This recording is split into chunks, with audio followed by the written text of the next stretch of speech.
Chapter 2 Magnus the Dragonling. Carter woke up with a strange feeling. Not the kind of strange that comes from forgetting what day it is, or realizing you left the window open overnight. This was something deeper.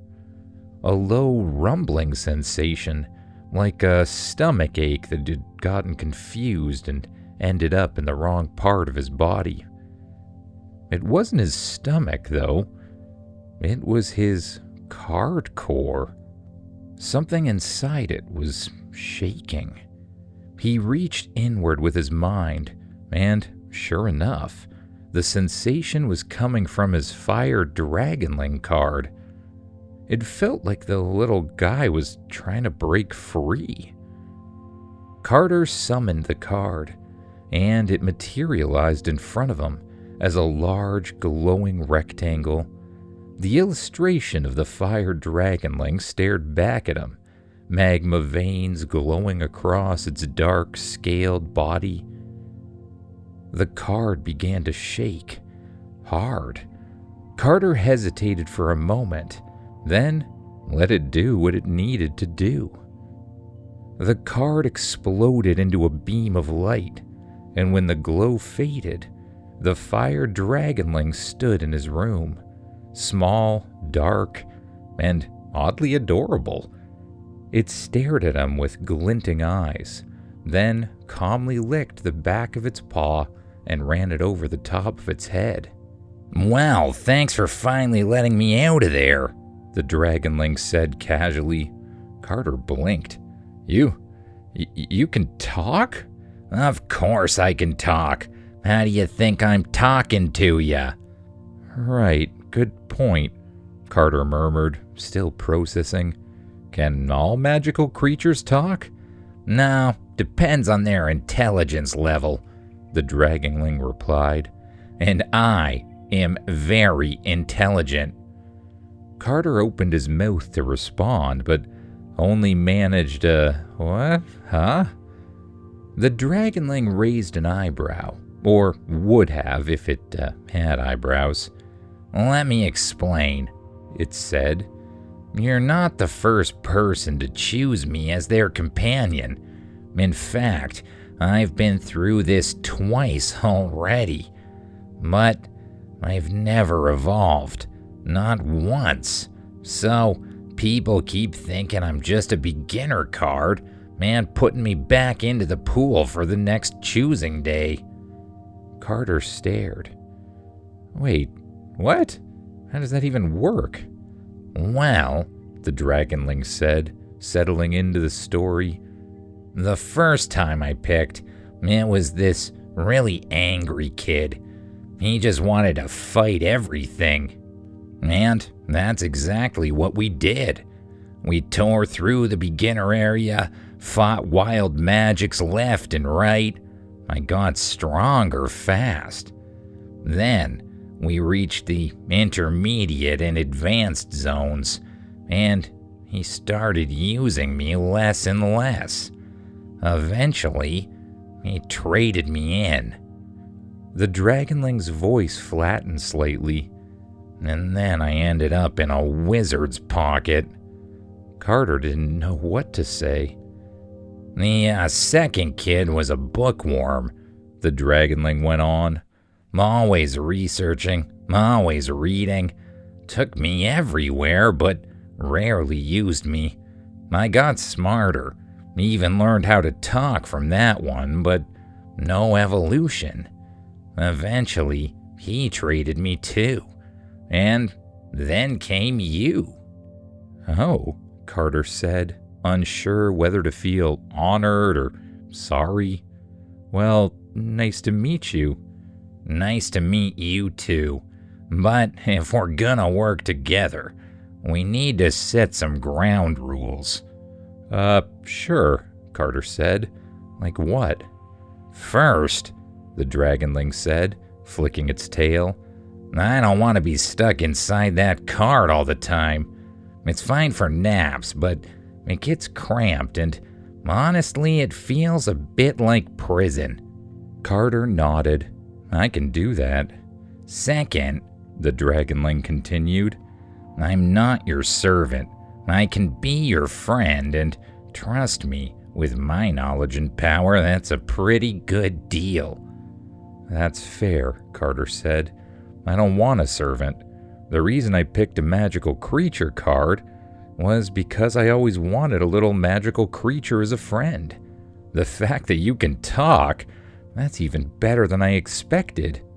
The Dragonling stared at him for a moment, then gave a satisfied nod. Well then, I guess it's time we got moving. What do you suggest we do first? Carter asked. Well, we need to head to Beginner Forest, the Dragonling said. That's where you'll find wild magic and creatures that are actually at your level. I'm way past that, obviously, but you'll catch up. Carter grinned. I think there's a beginner forest nearby. Let's go. Oh, and by the way, Carter added, do you have a name, or should I just keep calling you Fire Dragonling? The Dragonling paused. No human has ever asked me that before.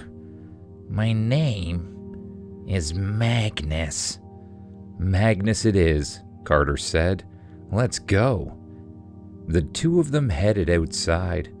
As soon as they reached an open area, Carter reached inward again, focusing on the card that granted him flight, the Power Wings card. A surge of energy passed through his body, and with a tingling sensation in his shoulder blades, glowing wings burst from his back. They lifted him gently off the ground. Do you need a ride? Carter asked, glancing at Magnus. Or do those little wings of yours actually work? I can't believe you'd ask such a thing, Magnus huffed. I don't need a ride from a human.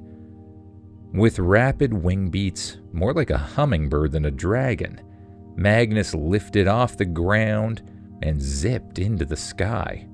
Follow me, he called. Carter took off after him, the wings responding instantly to his thoughts. They soared higher, leaving Carter's house far behind as they crossed forests and fields.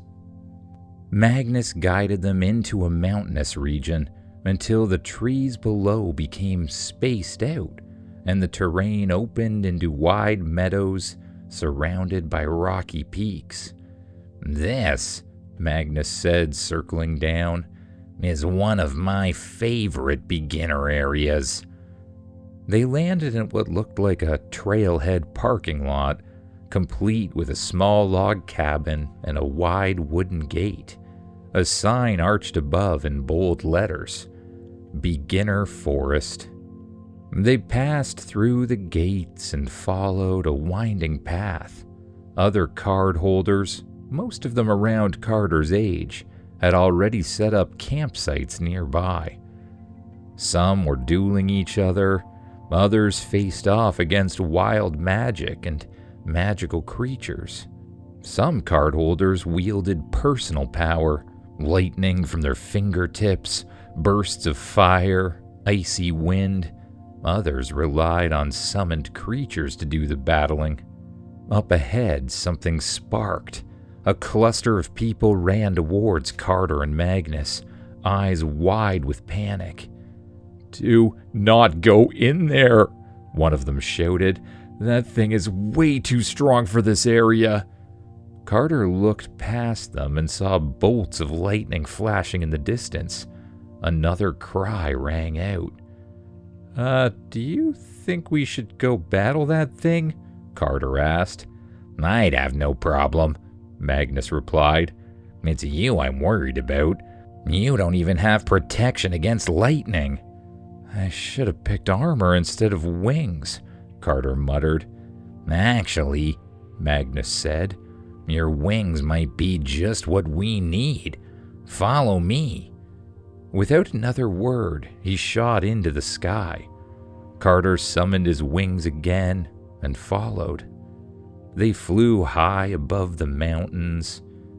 To protect against that lightning creature, you need one of two things, Magnus explained. Rubber armor, which is useless against almost anything else, or rock armor. Rock grounds electricity and has the added bonus of looking very cool. Okay, where do we find rock armor? There's a lot of wild magic around here, Magnus said. Most beginners can't fly, so some of the magic goes untouched. We'll find something. As they passed over a peak, Carter spotted it, an unusual pile of stones, shifting and reshaping itself far below. There, Magnus said. Exactly what we need. They landed a short distance away. Do we attack it? Carter asked. We could, Magnus said, but this one seems calm. Try to win it over. Approach slowly. Let it sense you. Wild magics can feel your emotions. Stay calm. Send good energy. Carter nodded and walked forward, extending his arm. He focused on peaceful thoughts, curiosity, friendliness, a desire for connection. The rock creature shifted as he approached. First it formed a Stonehenge-like circle, then it coiled into a rock serpent, then a pile of balanced boulders. Finally, it gathered itself into a large stone formation and bowed. You've done it, Magnus said. Now, reach out, focus on the energy, and imagine it forming into a card. Carter closed his eyes. He could feel the strength of the card, grounded, unshakable. He pictured that energy forming into a glowing card in his hand. Light gathered into a sphere in his palm, growing brighter and brighter. The creature dissolved into the light, which flattened into a single card. Rock armor. This card allows you to merge with stone. At the beginner level, you can summon rock armor to protect your body. As your bond deepens, your control will grow. Carter held up the card. Merge with stone, huh? I wonder what that could do. He activated it. The card burst into light and wrapped around his body, forming thick, jagged armor. He felt unstoppable. Nearby, a tree grew from the rocky soil. Carter walked over, grabbed the trunk, and without much effort, ripped it out of the ground. He spun it once over his head and hurled it into the sky. The tree arced and then disappeared into the forest far below. Whoa, the armor was perfect. We'll deal with that lightning creature tomorrow, Carter said, looking up at the setting sun. Time to find a place to sleep. Back at the forest gate, Magnus suggested he release the armor. It shimmered back into a card and returned to his core. Carter summoned his wings one more time. He and Magnus flew above the mountains and gently descended to the log cabin near the entrance. Inside, a clerk handed him a key without a word. It read Room 3. He found the door, unlocked it, stepped inside with Magnus close behind. The room was simple: bunk beds, a small desk, and quiet.